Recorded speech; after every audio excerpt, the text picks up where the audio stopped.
Well, hello there everybody and welcome to yet another video. Finally, I kicked myself to go to cinema last night and I saw Nosferatu by Robert Eggers. And well, I have some things to say.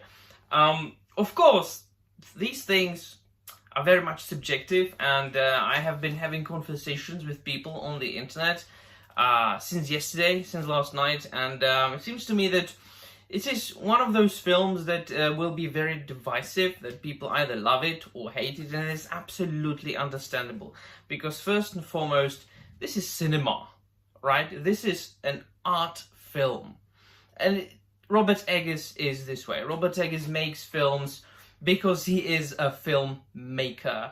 He's not making your everyday Marvel Cinematic Universe garbage films that is being consumed by millions of nitwits all around the world. First and foremost, you have to love cinema to love Robert Eggers' films. And secondly, it seems to be the case, from what I've seen so far, that he loves history, he loves legends, folklore, he loves mythology.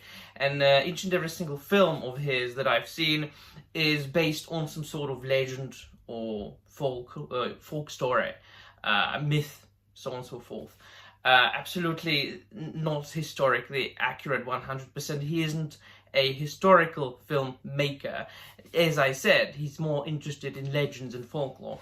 And then, of course, when watching his films, you have to pay attention to those little cinematographic quirks that he employs. I always talk about different layers of storytelling in my videos, mainly in literature, because I mainly upload like novel reviews, but also it can be applied to films and TV shows and video games, to all kind, all sorts of media. Here, it pleased me to say that it is a multi-layered motion picture that draws inspiration from various sources, from history. Count Orlok himself, the visual representation, the visualization of Orlok was based quite obviously on Vlad Tepes, the original Dracula, Vlad the Impaler. But the mustache and all. But it's not only him. I mean, all the Transylvanian, Hungarian, these like Eastern, Southern European, like old ancient aristocrats looked that way, dressed in those like huge cloaks with fur and things like that. If you search the internet, you can find paintings and engravings. So that's good, but I think that it is only fitting to start the review by talking about the protagonist, at the same time the antagonist, Orlok, because he is the presence in the film, and not because the film is named Nosferatu, not because he is like the main villain, not because, and to preface this first, yes, this is precisely the story that has been adapted about 1 million gazillion times in media, in films, in like TV shows, in video games, in comics. It's Dracula, right? In one way or another. Like, the old story of 1922 Nosferatu, of course, being made by the Germans. They weren't able to secure the rights for Dracula, so they made Nosferatu with Count Orlok as the main character instead of that. And so this is, it's Dracula adaptation, but I always say that you can make one and the same thing over and over again. After all, what is storytelling? Well, we tend to tell the same stories over and over again in storytelling, in different media, all throughout history. But what matters is how you tell the story, how you make it. If you make it in a new and interesting way, intriguing way, it really depends on the way you present the story. And Eggers is very much very good at presenting stories.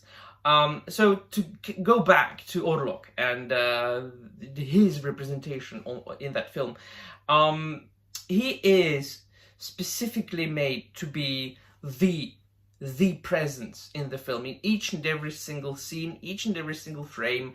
he is in, he is made to be that which draws your attention, and he overshadows everything. And that, if I had to choose one way, one little like effect that they used to achieve this, is that every time he spoke, they made his voice louder. They enhanced the volume. And so when he's speaking with somebody, so that person that he's speaking to has like a normal voice as far as the volume goes, like normal, quote unquote, volume of voice. And then Orlok speaks and the volume gets up and you can only hear him with his extremely exaggerated accent, which of course, what is art? Well, art, visual, audio-visual art, and then specifically not, like, more so in theatre, like, you know, drama, rather than films, but it's about exaggeration. You know, I used to be a part of a, like, theatre club group at university, and what we were taught was always overact, always over-exaggerate. This is theatre. This is drama. You know, so the audiences might be sitting a long way from you. So always overdo things. It will only have good effect. And it seems to me that this film is based and built on over-exaggeration of everything. Not only Orlok, which of course, the over-exaggeration of the voice volume, over-exaggeration of the accent, you know, the fact that to put across the fact that he's basically a walking corpse is even strengthened by the fact that he's breathing.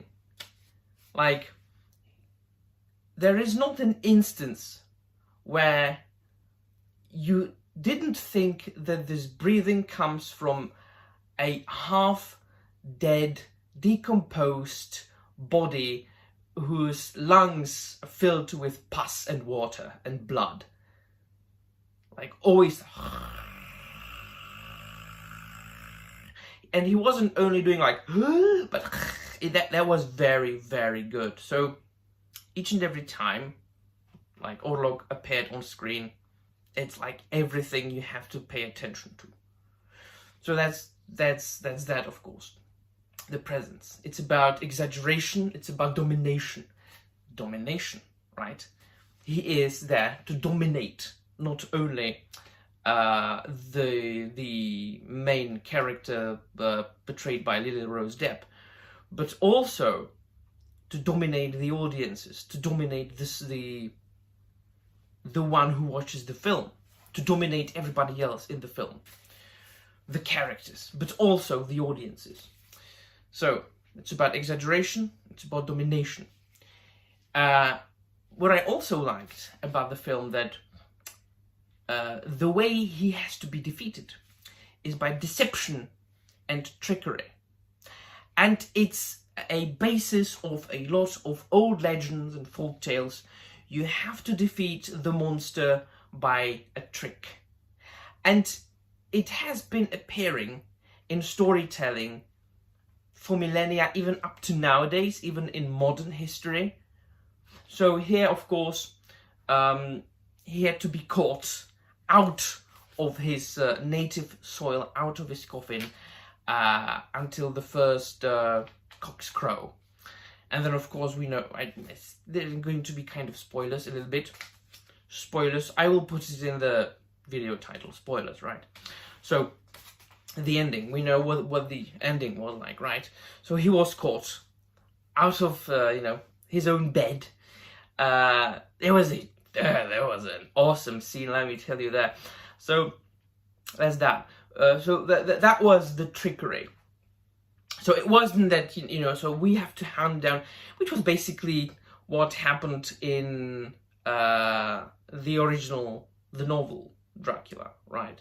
It was kind of a combination of that. So they were chasing Dracula to his castle in Transylvania, and it was like they caught him, if I remember correctly from the novel, they caught him just before he reached the castle, just before he reached the soul, and the sun came up, and then they stabbed him with like Bowie knives and with like wooden spikes or whatever it was, and then and they shot him, just absolutely annihilated him, right? It was like clearly, purely just by deception, and that I liked very much, because, you know, it's clever, it's much more interesting at this point of time of history, 2025, and movie making, storytelling, things like that, where a lot of people enjoy, like, you know, action films and long fights and shooting and things like that. It's like these things have been overdone. You know, bringing this back a little bit is, you know, a breath of fresh air at this point. And to go back to this, you know, like defeating the villain by a trick, they did it even in silly American funny papers. In you know, the Batman's villain, Mr. Mrs. Blick, or whatever he was named. The only way he could have been defeated is to make him, you know, say the word backwards. It's like Rumpelstiltskin. I can never bloody pronounce that the first time. You know what I mean. It's like an old trope. It's and well, one of the like villain archetypes, or how to defeat villain archetypes, basically. What I found interesting is that, yeah, so I mentioned at the beginning of the video that it takes inspiration from history, Tepes, the Transylvanian, Hungarian, Romanian, you know, lords and barons and counts, things like that.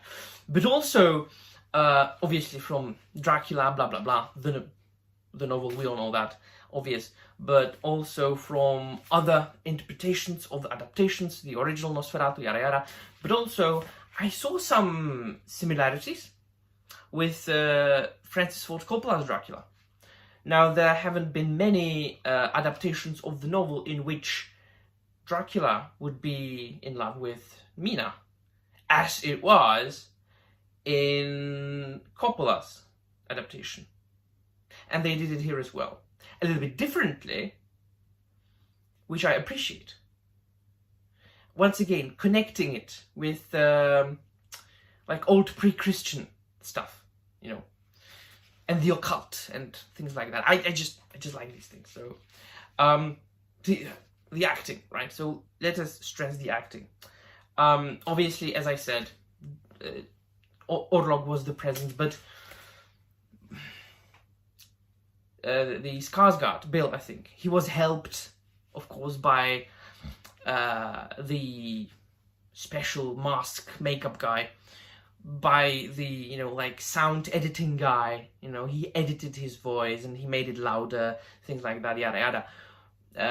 So, you know, a lot of prosthetics, like, you know, enhanced voice. So yeah, it couldn't really be said that it was just the work of Skarsgård, right? Fine, but Lily Rose Depp, man.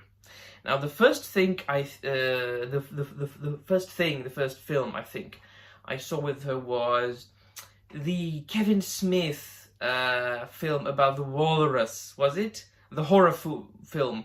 I can't even remember what it was, but I think that her first role was one in one of Kevin Smith's film, because she's a friend of like Kevin Smith's daughter, right? But all right, but here, the acting, she's so good, man. She's such a good actress. She has got future, man. So, and I think that Eggers is going to like keep her, because of course directors are very well known for recasting their favorite actors in their films. Like Nolan basically just casts his favorite actors over and over again. Eggers used to do the same. Here we see like a brand new cast that I don't think he did. He included them in many of his previous films. So if he chooses Belle and Lily Rose Depp, sorry, into other films, I wouldn't mind. Obviously, what's his name? Jesus, I'm now blanking. This is embarrassing. Green Goblin guy. Green Goblin guy. Yeah, shame on me. All right. I will edit it and put like a writing here. Yeah, I know. William Dafoe. Fucking remembered it. All right, Willem Dafoe. Willem Dafoe. He's always fantastic in every film. And the last one I wanted to mention is Nicholas Hoult. Yeah, he's the same guy in every film. He was the weakest link. I'm sorry to say, he was the weakest link of the entire film. And the last things I want to mention, but also come back to the over-exaggeration, is what actually made the film truly creepy. It wasn't Orlok. He was imposing, he was very well made. The film, the cinematography, the editing, the camera, lighting, Jesus fuck, awesome. But what made it truly creepy was the over-exaggeration of the life of the aristocracy and the upper class of the 19th century. I always find their behavior in films and in media like over exaggerated. Like every single one of them was an actor. You know, like, holding their tin. Oh, pray tell, sir, and how are you this good morning? Shall we go for a game of poker? Well, not poker. Shall we go for a game of cricket later? This coffee, this tea is quite good. Oh yes, har har. Yeah. I always find it a little bit like funny, but what was truly creepy were the kids. The two daughters? Jesus. Like, Mama, we don't want to go to bed, there is a monster. Yeah, well, there was. Ooh, there was a monster, yeah. Sorry, kids. Nah. So some people, I can see why they don't like the film, precisely because of the exaggeration and over-exaggeration of everything in that film, which I mentioned at the beginning of the video is like a trope of theatre, of drama. Some people even called Robert Eggers a hipster and a pretender. I don't see him that way. I just think that he genuinely loves art, and then he genuinely loves stories and storytelling and cinema. It's just the feeling I get from that guy. I'm sorry, I might be wrong. I am known to have been wrong, but I don't think I am. So yeah, let me know in the comments down below what you think. I must have forgotten about a million things, but it's always, I don't script my videos. It's very rare for me to make notes, and I did. Right, so, bye-bye.